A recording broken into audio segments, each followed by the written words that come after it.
Welcome to it, sports fans. It is FTB TV podcast, the FTB TV podcast from the Bleachers TV, and it is episode 25, 28th of January in Cape Town City, 28th of January 2019. Nearly the end of the month. How awesome it's been. Sweltering conditions, by the way, if you're not in Cape Town. Unbelievably hot, but awesome. Great city, great time to be alive. Another unbelievable weekend of sport. It was the FA Cup this weekend, but still plenty, of course, happening in the world of football. And, of course, in Australia. So a little bit happened. What are we going to talk about today? We are going to talk about, of course, the news coming out of Stamford Bridge. Callum Hudson-Odoi handing in a transfer request by Munich, looking like they will secure him for somewhere between 35 and 40 million pounds, believe it or not. He's 18 years old. That is what they cost now. He's played nothing more than like 3 games for Chelsea in the Premier League. 3 games for Chelsea in the Premier League. They will get 40 million pounds for him. My goodness.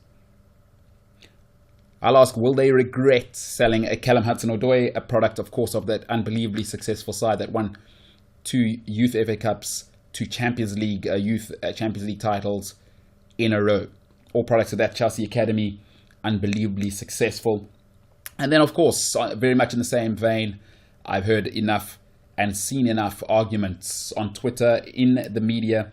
Who got the better deal? Henrikh, Mkhitaryan, of course, going to the Gunners of London, and then the other way, Alexis, Sanchez. Who got the better deal? I'll ask that, give you my opinion on that. And then, of course, I want to know this weekend, Novak Djokovic doing his thing. Can he catch Roger Federer? Can Roger be caught at all? I'll give my take on that from the Bleachers, the FTB TV podcast. That is the FTB TV podcast. Of course, from the Bleachers, available on iTunes as the FTB TV podcast. Otherwise, you can catch us on Facebook at From the Bleachers TV, and then on Podbean. So if you've got an Android phone, Podbean, you can just download the app, and it is truly the easiest way to do it. When you go to YouTube, of course, you can go the FTB TV podcast there, or From the Bleachers podcast, From the Bleachers TV podcast on YouTube, and then you can grab all of the details in the description. So that's for Podbean and iTunes. Right, let's get underway. Bayern Munich will pay somewhere between 35 and 40 million pounds for a youngster, Callum Hudson-Odoi, from Chelsea's academy sometime this week. Don't think Chelsea will let it spill over. It seems Leipzig are in the mix as well. They've offered around 25 million pounds with a buyback clause, which means Chelsea can have first option to match the offer should Callum Hudson-Odoi leave Leipzig as the next transfer. That buyback offer, Chelsea will have the opportunity to match any offer that is made to Leipzig if he goes to Chelsea. So that's why the transfer fee can be slightly lower if you offer the buyback clause. Bayern Munich, they're just saying about 40 million pounds, and you can be on your way. Let me put it to you this way, right? Have you ever noticed when you talk to your friends, they always want you to be happy, all right? They always want you to be happy. Some want you to be happier than you are now, but nobody ever wants you to do better than them, though. They're not going to say that to you, but people want you to be happy, but not too happy. Because then that questions their position. It's a case of, we want you to be happy, but not too happy. Right? Let me give you an example of what I mean. Let's say, when you have a girlfriend, right? And she doesn't want you to go drinking like a fish every weekend with your friends, because you're 30 now, and she's not looking for a boy, she's looking for a man. And she changes your diet at home slowly, you know. A woman's touch comes into the kitchen, softens things. You're not just eating pies on the weekend anymore. There's actually food that's been baked. It's not everything out of a can. It's not 2-minute noodles anymore because you're 30 years old. She changes that, right? And she recommends that you start mountain biking instead of stumbling out of clubs at 4 a.m. on a Sunday, right? Your friends will tell you every reason why she's not for you, right? The complaints are always something like this. And I'm speaking from a guy's perspective. It's always, you've changed since Clarissa came into your life. You don't have time for the boys anymore. She's trying to control you. You know, who's known you longer? Come on, bro. Everybody knows this. If you're like 32, 33, you've heard this from your mates. Have you ever noticed, like, the complaints are about actually them? They the guys that have the problem. It's not even about the girls, not even about you changing.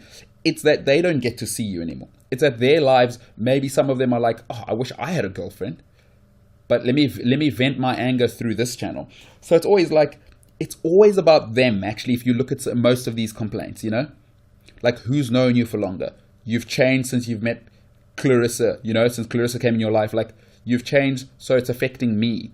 That's what they're really saying to you. So they're letting you know that they're on an island, actually, and it's not about you. Listen, the really hilarious part is when you break up with the girl, right? Because you know how guys are. They're idiots. They tend to go with their mates. The very same friends will tell you, dude, you're never going to find anyone like her. She was perfect for you. I'm sure people have been in that situation, because I have.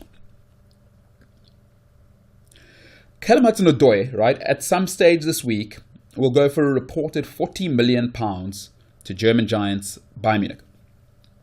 His transfer request is in. He is out of here. Chelsea are not waiting till the end of the season, because then they'll have to sell him at like 15 million, because he goes for free at the end of next season. Listen, the media and social media have got the pitchforks out, all right, to let people know how Chelsea will regret this move again. And the most noise, however, that I've heard from a personal, you know, my friends, media, social media, Twitter, of course, most noise is coming from Arsenal, Man United, and Liverpool fans, for obvious reasons. Most of the noise sounds like this. Tell me if you've heard it. Look at Salah. Look at De Bruyne. Chelsea and their transfer policy are failing, right? That's the two examples they always use. Look at Salah. Look at De Bruyne. Chelsea are failing. How could they? They completely fluffed their lines on both of those transfers. And look at them now. I'm like, time out. Just like, pump the brakes there. Pump the brakes there, buddy boy. Like, whoa, hold up, wait a minute. Let's look at Chelsea without Salah and De Bruyne. All right, let's look at the timeline. On January 31st, 2012, Chelsea Football Club signed Kevin De Bruyne from Genk, where he was a wunderkind, for £7 million. That's right, kids, £7 million. It was still a thing back then. Single figures were still a thing. Listen, De Bruyne would go on over the next 2 years to join Werder Bremen on loan, and after 9 appearances under Jose Mourinho's second Chelsea regime, exactly 2 years after he joined Chelsea, Wolfsburg paid £18 million for him, and the Belgian playmaker was off to the Bundesliga. So what did that mean?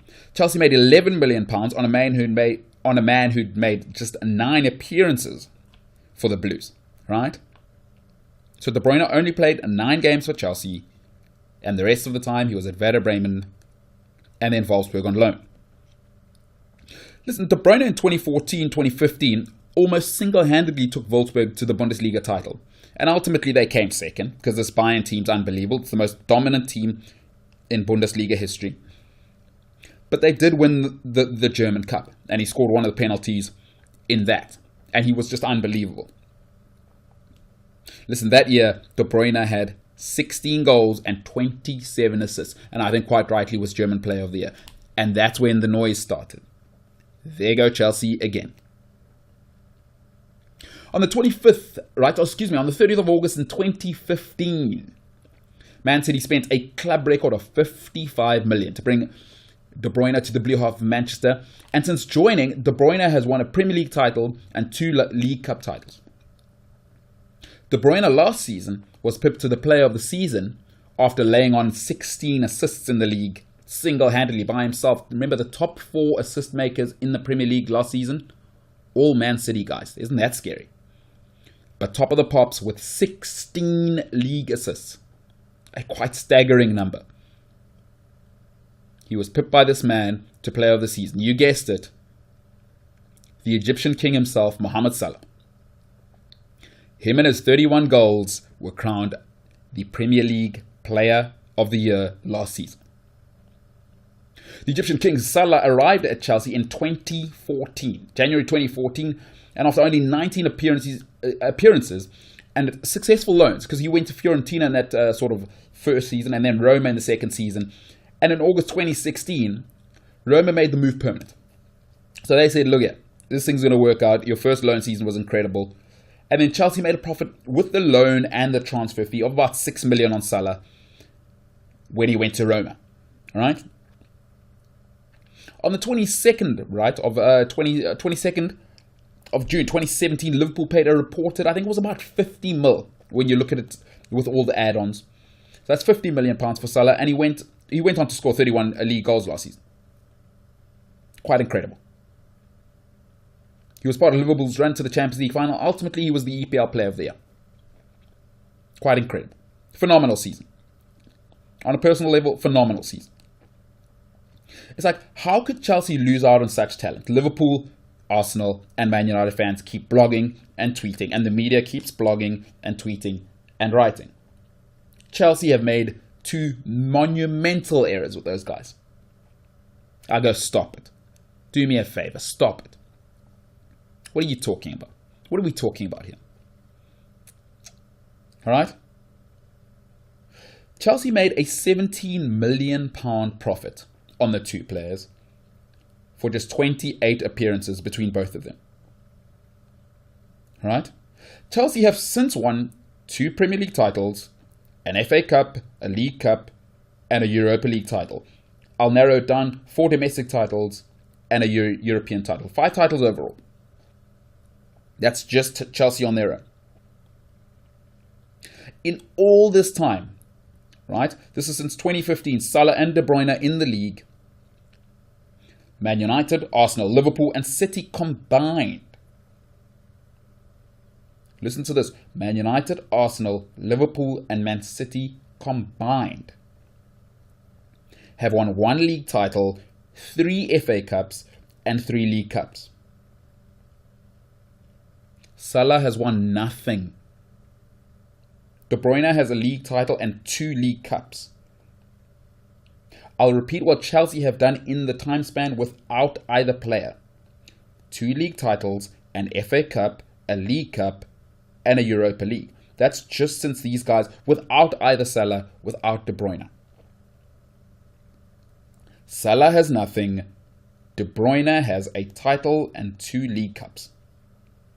1 title between the 2 of them and 2 League Cups. That's it.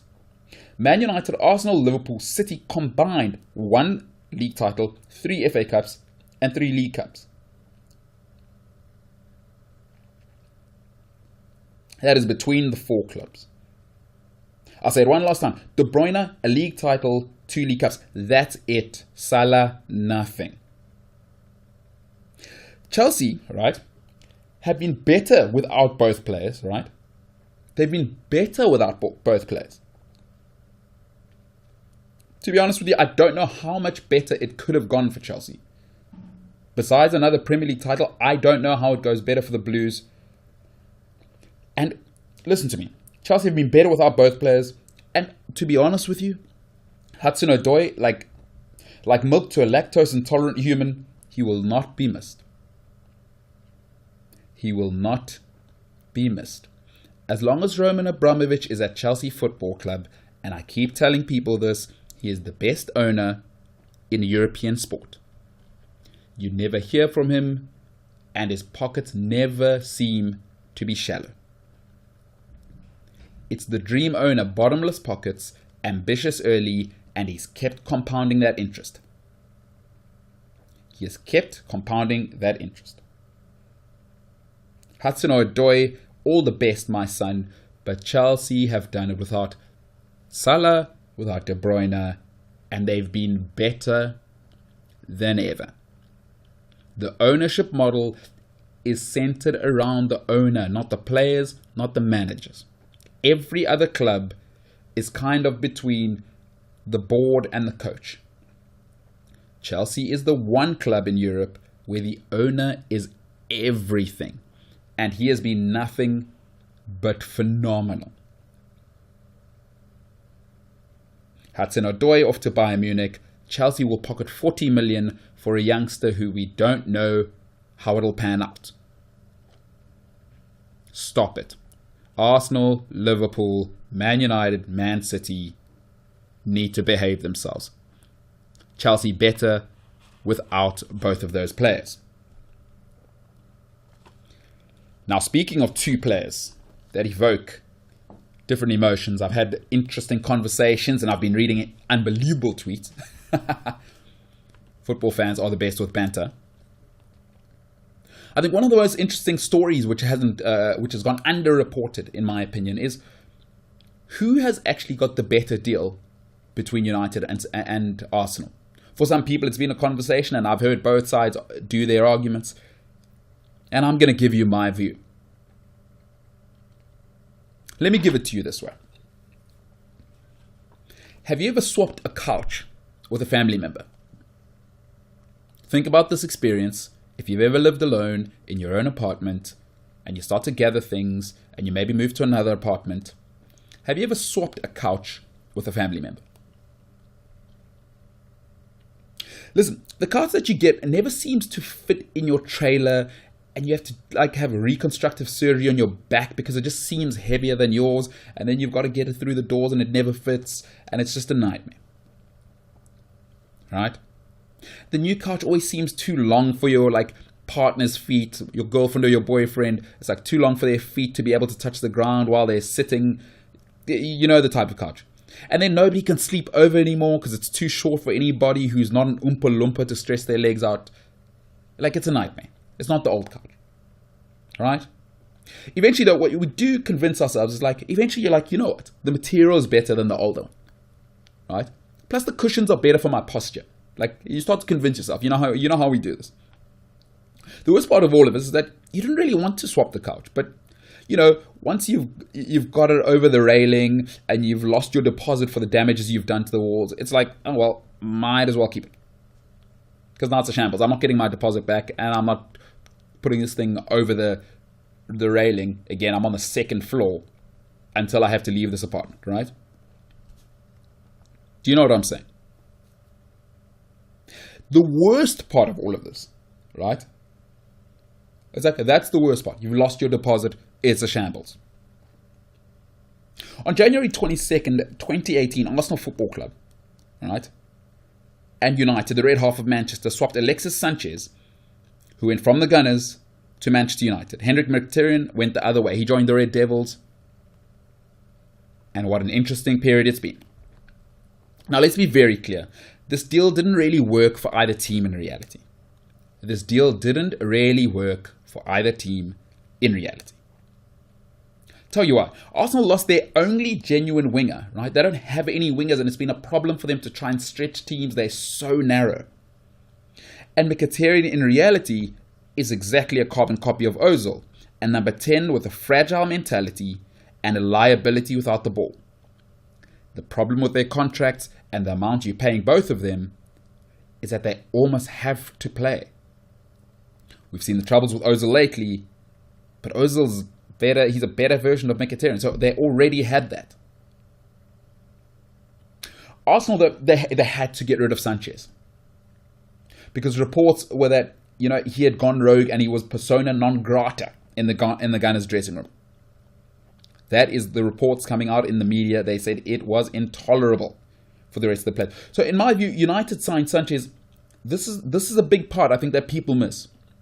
I think this is a big part that people miss. I think Sanchez was signed by Manchester United just to prevent him going to Manchester City. Because could you imagine a motivated Sanchez with Sane, Aguero, David Silva, and De Bruyne? No. Listen, that's not going to work. That's not going to work for Man United. And Man United are so far behind already. Imagine that. Because once Alexis goes there, City are probably missing that one guy when Aguero's out with that edge. And those guys with the edge are the guys that when it's tight, that's who you need. They're not afraid of the ball ever. You need that Aguero type. And when Aguero's out, you can see it. Gabriel Jesus isn't that guy. He's a wonderfully skilled player and his technique's unbelievable. But Aguero just gives you that edge. And Alexis has it. And there isn't training for that. You either have that or you don't. Right? You either have that or you don't. And imagine Pep added that with Aguero, with Silva, with Sane. Listen, they made Sanchez the best paid player in the Premier League and in England. Right? They gave him £490,000 a week. That's what's being reported, just under 500,000. And the signing on fee, wow, £29 million. His agent got paid £10 million. All in all, Man United shelled out 69 million sterling for Alexis Sanchez to bring his golden retrievers and for him to play the piano at Manchester United quite beautifully. That's what it feels like they did it for at the moment. Who got the better deal? Who got the better deal? I think that's the real question that everybody wants to ask. And depending which side of the fence you sit, and I don't have a horse in this race, you could argue for your guy. Alexis has been injured. He's had some troubles under Mourinho. So perhaps he hasn't delivered yet. But listen to me. It's not even close. If you're serious, if you're going to be an adult about it, if you're going to spit your dummy out, right? Take the dummy out. Be an adult. It's 2019 now. It's Man United. It's not even close. They paid 69 million for the deal. It's going to be worth it all the way to the bank. Listen, Arsenal lost a man who's one of the best wingers in the English Premier League. And I mean genuine last wingers. I don't mean a come winger who comes, those winger come number 10s who like to float in between. Alexis allows you to stretch the pitch, and he's wonderful at getting at the wing back. Arsenal lost a man who's one of the best wingers in England.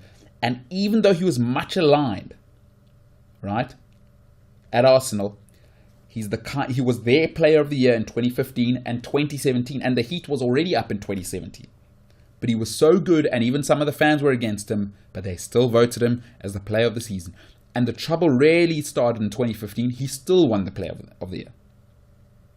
2017 still won the player of the year, and they were ready to shove him out in 2016.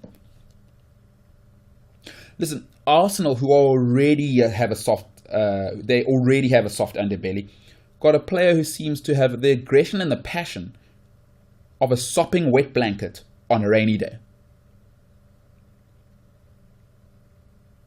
Henrikh Mkhitaryan, to me, is a wet blanket. A sopping wet blanket on a rainy day. Listen, Sanchez, for all of his elaborate, one too many touches, he's a warrior, right? He doesn't only have quality, he's got that nasty edge that if your team mentality is right, will inspire you. I think Arsenal's dressing room was too soft. They were overwhelmed by Alexis Sanchez. He's not for everybody. Those types of characters who want more, they demand more of the dressing room, of the players around them. Those guys aren't for everybody. Everybody always thinks people like Roy Keane, Patrick Vieira, it's easy to win with those guys. Antonio Conte as a player. Zinedine Zidane, these types of players, it's not easy. Claude Makelele, these legends who expect more. They want to bring more out of you. Didier Drogba, Thierry Henry. It's not easy to play with guys like this because they set the bar so high and they don't expect... These guys don't mind if your quality is lower than theirs. But they don't tolerate these great players. They don't tolerate a lack of effort. Production versus tolerance, right? Everybody will tolerate you as long as you're giving production, right? Tolerance will never outweigh production. And I don't care what your skill level is. Effort, everybody can give effort. And that's what Alexis, I think, exposed at Arsenal. They're too soft. And when he tried to rile up the charges, they all went the other way. And it tells you that there isn't a championship mentality in the Arsenal dressing room. It tells you everything why they haven't won a title since 2004 and won't win one for another decade. I didn't want to bother with the stats. I don't want to tell you that Alexis has 63 goals and 31 assists in 145 appearances. Mkhitaryan only has 11 goals and 11 assists in 64 appearances. We can see where that one's going. But that's not the reason Man United got the better deal. I'll go back to the biggest reason. So the stats are there. 63 goals, 31 assists, 145 appearances. That speaks for itself. Mkhitaryan, 11 goals, 11 assists, 64 games. That doesn't matter. That's the fluffy stuff in this case. I mean, the numbers never lie in general. But the reason is that Arsenal got a worse version of something which they already had. And clearly Mesut Ozil is being exposed as not being good enough for Arsenal. How on earth is a worse version of him going to improve the club? I don't care how much money you made for the Alexis deal. I do not care how much money you made for the Alexis deal, how much you got off your wage books. Do you want to win? And this move told you that Arsenal picked once again, and it's torture, I imagine, for their fans. But you already had Ozil. And Mkhitaryan's a worse Ozil, and now it's being shown why Ozil has to go. There's too many of them, and Emre won't tolerate it. They got a worse version of what they already had, and the Gunners will suffer for it. For me, I think it is very clear, regardless how it goes, Alexis was the right deal. Man United have a young team. They now have a warrior in the team who will make sure all of those youngsters will reach their maximum. He'll get fit. He'll be back. The Arsenal fans, I understand it still hurts. Everybody says, oh, he's always injured. But when he's back, when he's firing, he'll have those youngsters performing at their highest level. Particularly now, it looks like there's a bit of a resurgence. Man United may lack a little bit of quality, but with him, the effort levels will never be below what a Manchester United player should be. Comfortably United got the better signing. Arsenal, I'm afraid it's another decade of mediocrity and no titles.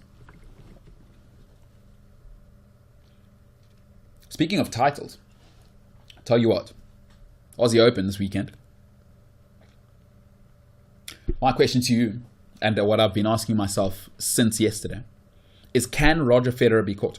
Because yesterday, Novak Djokovic won his 7th Australian Open. He's all on his own now, and we'll never see that record caught. Not in our time.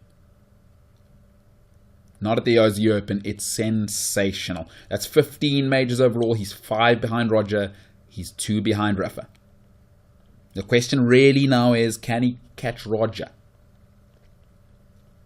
Can he catch Roger? Can Roger be caught at all? I say no. And I'll tell you why. Roger Federer won 4 of his 20 titles after the age of 30. And 3 of those came at the age of 36 and 37. What's my point there is that he's winning the longevity game. Listen, this is all with an Iron Man body. He never gets injured. Roger Federer, until 2 years ago, has just never been injured. He's never had major surgery. He's never had major surgery. And then he had it when he was 35. It was the meniscus. He got it done at 35. It was his first major operation. Listen, what's clear to me with Rafa is that the effects of 2 weeks on hard court, and it's a Grand Slam, it's that it's different. Everything's more tense. It's too much for Rafa. And I believe his only hope is Roland Garros every year from now. Seriously, if I was Rafa and Uncle Tony, I'd sit out the US. I'd sit out the US and Australian from now on for the rest of my career. The impact is too much for his body. Rafa has had injury since he was 21. That foot injury has never been the same. He's been playing on painkillers, from what I read, his whole life. His body's broken. He's got such a high impact style. He's 32 years old now, and he's been hammering his body for over 17 years on the professional scene. Forget the junior stuff. On the professional scene. Listen, Rafa would need 3 more to catch Roger. That 3 more, right? That's 3 more years for me. That's 3 more years for me, because all he can win, his only hope, is Roland Garros. Because look, Novak beat him in straight sets. It wasn't even a game. 2 weeks is too much for Rafa now. It's too much. The hard court is too much for his body. It's over. The intensity of that. And remember, on the hard court, it's just more. Everyone can get there. And it's so demanding on the body. His knees are already shot. His foot has been a problem since he started. He's playing on painkillers the whole time. Listen, it's over for Rafa on hard court. It's done and dusted. But there's hope for him. He's had 4 titles since he was 30, which is a very interesting statistic. But 3 of those, once again, 3 of the 4 post 30 years old at Roland Garros. If I'm Rafa, if I'm Uncle Tony, and I'm being dead serious, from now on, I sit out US Open, I sit out Australian Open. It's not worth it to put that mileage onto your body when you know he's a shoo and nobody can beat him on clay. He's unbeatable on clay. He'll be unbeatable. If he can stay fit, he'll be unbeatable on clay for the next 3-4 years. If I'm Rafa, I sit out US Open and I sit out Australian Open. That's it. Those hard courts are too demanding. What I do is I play on the soft surfaces. I play Wimbledon. It's on grass. It's kind of clayish underneath, but it's grass. It's softer. That's what I do. If I'm Uncle Tony, I start to push him that way. You know, Novak just had that major elbow surgery, and it came out in an interview that he said he's actually had that pain for 2 years, but he's had other problems, and I just cannot see Novak making all 4 majors this year. I just can't see it. Unless he has to reduce the workload. He has to reduce. He's got to play a lot less on the tour, and I don't know if Novak has that mentality. Listen, 3 titles since turning 30. And he hasn't had an injury-free season for the last 3 years. That's when it starts to get scary. So his injury started at about 28, 29, 30. 31 years old now. Listen, with Novak's high energy, it's like athleticism-based, right? His style is, I'm going to make you play one more shot. And he gets to everything, Novak. Backhand, stretching, diving. Novak's going to get there. He's going to make you play that extra shot. If Novak makes it to 34, I'd be surprised. I'd say Novak's got another 2 years. Can he get 5 in 2 years? It's clear that in Australia he's dominant. If he can get through the season, he'll win. I think he'll have trouble I think Roger can still get him at Wimbledon. And also keep in mind that the Ironman Roger is still going. Listen, if either Rafa or Novak pick up injuries in the season, Roger probably wins Wimbledon and the US Open. I don't like him on clay. I don't think he's got that. And I think if he does meet Rafa, I think on clay, it's been clear. He's only won 1 at Roland Garros. But if Rafa or Novak, which I believe they will, just because of the record, I hate to say it, I'm touching wood, I hope neither gets injured. But remember, Roger's still around.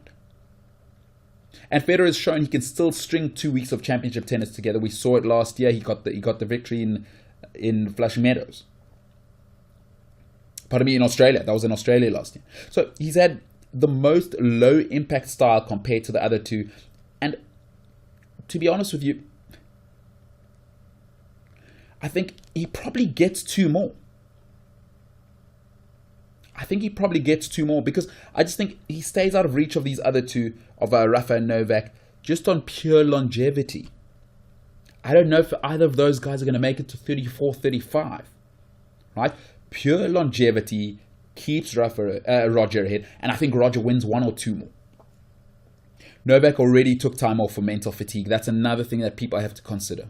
So Novak 2 years ago and last year early took time off, not injury, it was mental. We know he went through some stuff. He had to fire Boris. Some stuff happened there. 2 years ago, he took some time off. And from what I've read, it was just mental burnout. To stay at the top for that long, it's incredible that Roger has done it. All reports say without his wife, he wouldn't have been able to manage it. She was the bedrock for that extended career. He already took time off to Novak, and he'd need another 5 titles at least. It's asking an awful lot. It's asking an awful lot when Ironman Roger Federer is still around. In my opinion, impossible for Roger to be caught. I think the closest they can get is 19. And even then, I don't think it'll be enough. I think Roger finishes with 22 or 23. He's shown he can still do it. And these 2 guys, Roger's still playing a level above everybody. I think at Wimbledon, he's untouchable. Novak can get him, I think, at Wimbledon. But I don't think anybody else can. So I think both guys would probably have to get to 21 or 22. And even 20, I think, is asking too much. 5 for Novak. Rafa can only win at Roland Garros. and he's only got another 2-3 years to play. That's my opinion. The greatest of all time, the Swiss machine, will continue to be the greatest. And even if they catch him, and especially Rafa, I don't think Rafa will ever get the title of being the greatest of all time. And I think it's because he's too one-dimensional. Is it 11? I think it's 11 that he's won at Roland Garros. People are always going to point to that to say you weren't the best tennis player, you were the best clay court player. I'm just saying that's going to be in there. Roger's won everywhere. In the Open era, he's got 5 titles at the US Open, which is the second, which is the most. And then he's got 8 at Wimbledon, which is just outrageous. 8 titles at Wimbledon. And then he's got 6. He's got the second most in Australia. So he's shown that I can play anywhere. Rafa, not so much. It's quite dominant. 11 of those 17, so 6 have been spread in amongst the other 3 Opens. So for that reason, I don't think Roger can be caught on pure longevity. Either way, Novak Djokovic, you are the greatest that Australia has ever seen. Melbourne will never see another like it. And we won't see that again in our time. Not 7, not in Australia, not in our lifetime. These kids are too good now. Congratulations to Novak. And what a pleasure it is to still have these 3, the greatest tennis players to ever do this thing, keep doing their thing. That is it from the bleachers today. What an awesome way to start the week.